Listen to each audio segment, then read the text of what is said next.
Hello there, and welcome to our video blog for Winning Wednesday at All for HR and Business Solutions. I am April Halliburton, your HR business partner, consultant, and visionary. Our presentation today, our video blog presentation, is on why most corrective discipline fails to increase employee engagement. Again, our focus for this month is uh, corrective discipline in the workplace. And we have quite a few things going on. We will be focusing on corrective discipline all month. We had a terrific Google Hangout yesterday at 7 from 7 to 8. Our next one is going to be April 26th from 7 to 8 o'clock. Send us an email, go on the website and click on the button to get an invite to attend the hangout and give us your questions on corrective discipline and how your policies are going in your workplace.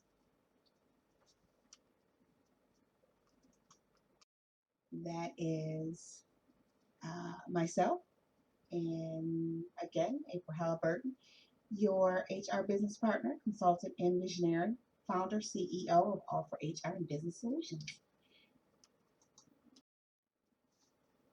A little bit about our company. All for HR Business Solutions was founded in 2007.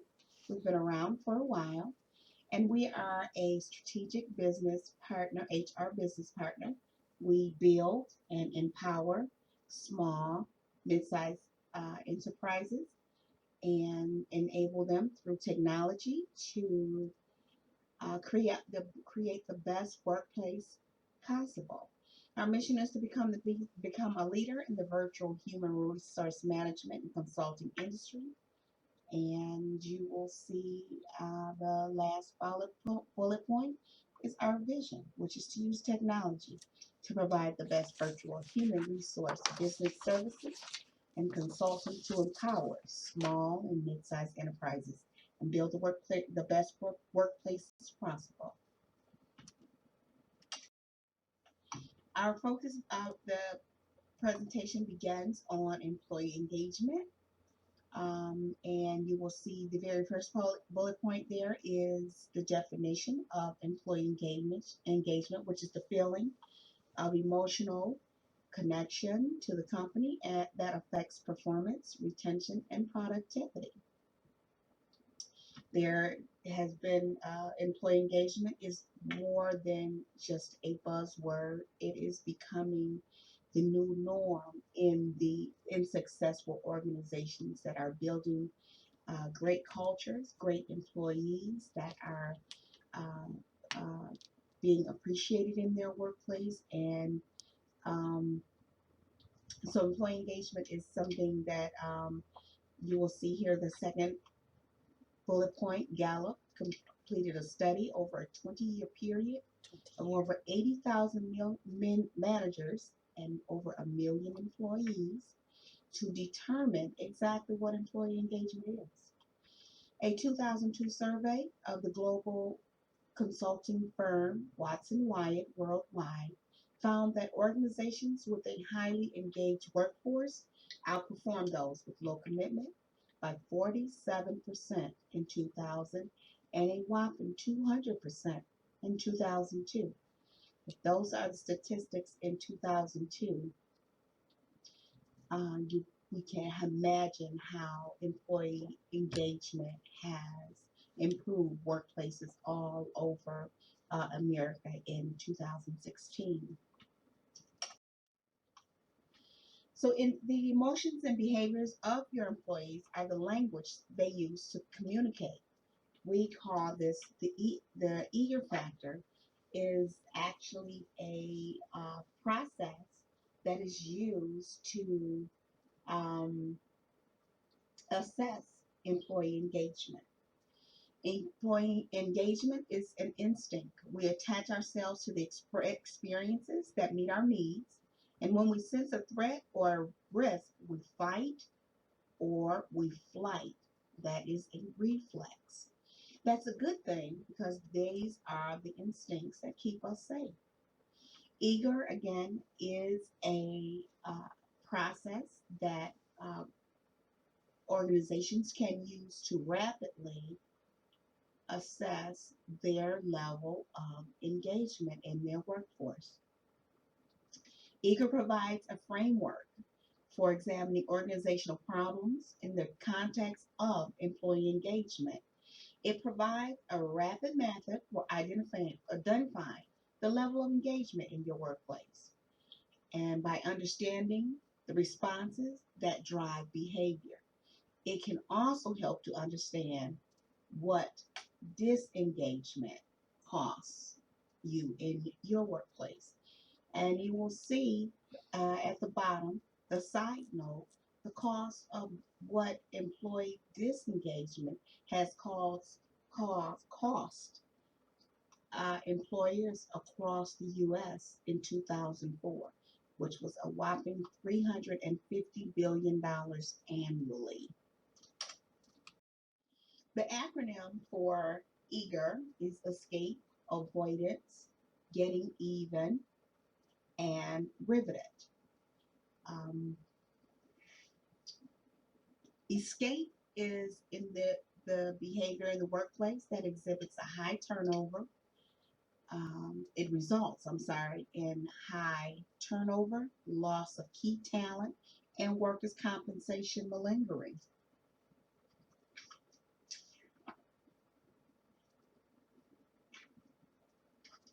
How much do escape behaviors cost? Fraudulent worker compensation claims are estimated to cost the U.S. economy $1.2 billion a year for roughly 2% of all workers' compensation costs.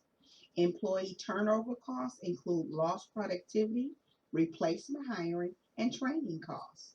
Loss of crucial frontline talent plagues companies from nursing homes to nuclear plants. I'm sorry. And avoidance is the second term of our acronym, which is the most insidious form of disengagement, and it impacts the bottom line uh, for the majority of those costs.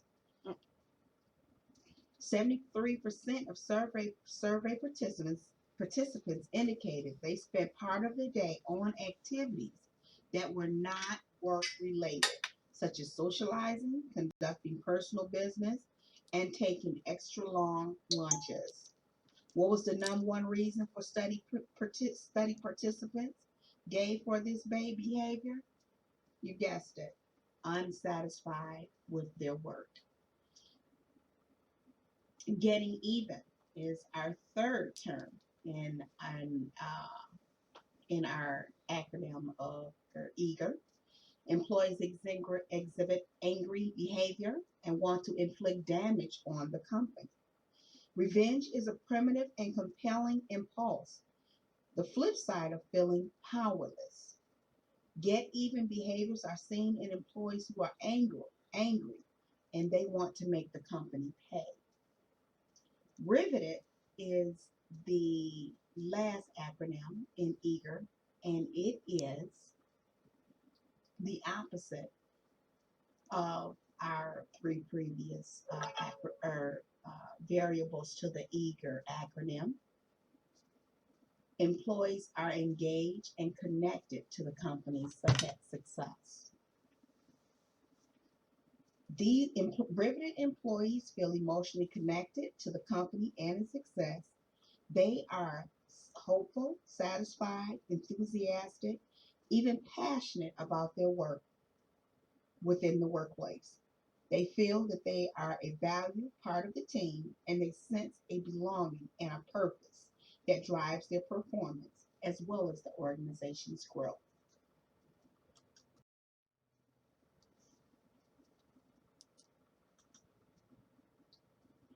Progressive discipline is the second aspect of our presentation.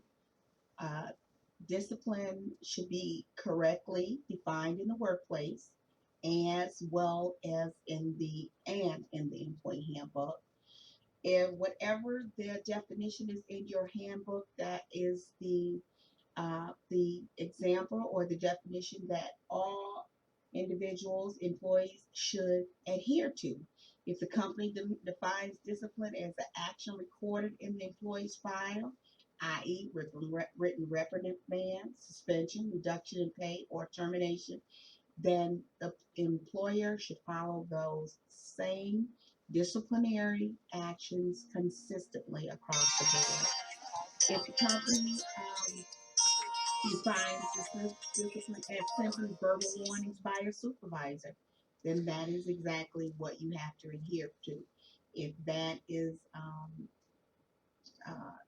vague, is a vague is something that can actually get a lot of cause a lot of difficulty in the disciplinary process. And so it is very important that your progressive discipline policies, all of your policies, are clear, very concise about what uh, the policies are yielding for the company from the employees.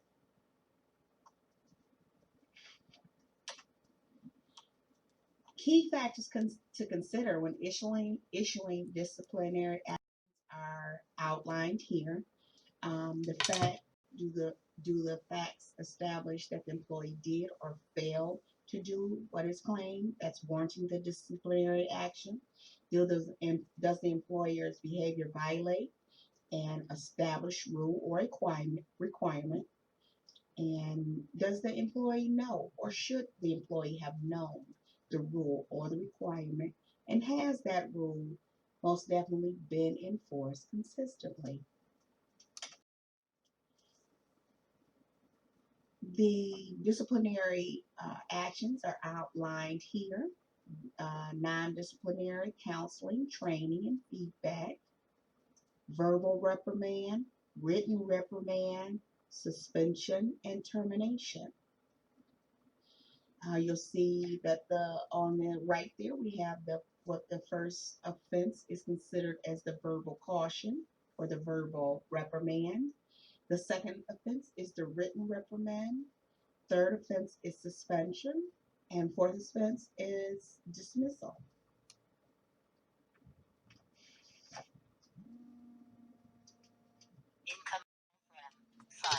And so the progressive discipline best practices uh, are very important. These are practices that have made the disciplinary action or policies most effective in the workplace. Make sure you define the person who you define who the person is that's administering the disciplinary action. Do not look the other way. When discipline is first needed, it should be administered at that time. When issuing verbal discipline, make it known to the employee that he or she is being disciplined. Be sure to do that in the privacy of an office, not in front of everyone. Ensure discipline is in compliance with the collective bargaining agreements where collective bargaining agreements are in place. Keep in mind that the policies and the employee handbooks may be implied contracts, so you should stick to them. And so when you say implied, um, implied is the agreements that exist based on the circumstances, i.e., the employee-employer relationship. When denying the existence of the contract would be unfair and or result in unjust enrichment. Uh, the employee handbook is an implied contract, and it represents the agreement between the employer and the employee of that said relationship, the work the employer/employee relationship. Document your performance and the conduct issues. Be very specific in your documentation. Document feedback, counseling, and training. Use progressive discipline for most offenses and be consistent.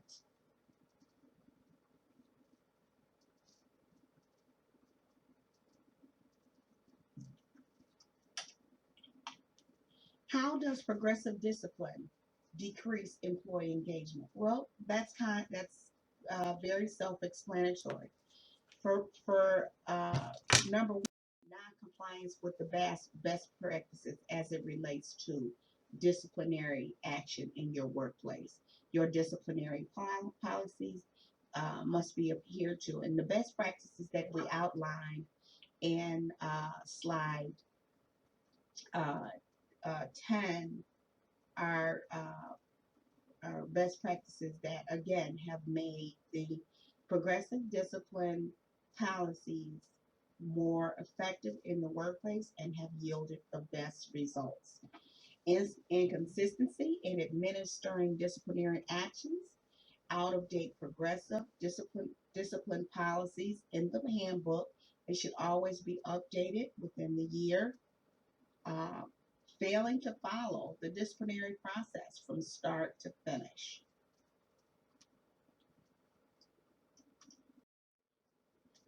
So some final thoughts to remember to take away from this presentation are that a progressive discipline is not a punishment. It is a form of performance improvement, improving the performance of your employees.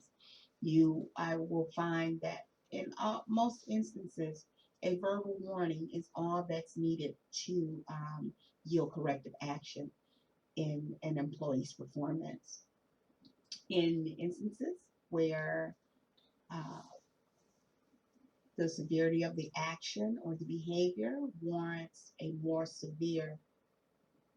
um, more severe disciplinary action, it should be done so consistently by the consistent persons in your organization, and you will yield the best results from your employees. Again, our focus for this month is progressive discipline. So we have a lot more to go throughout the month of April.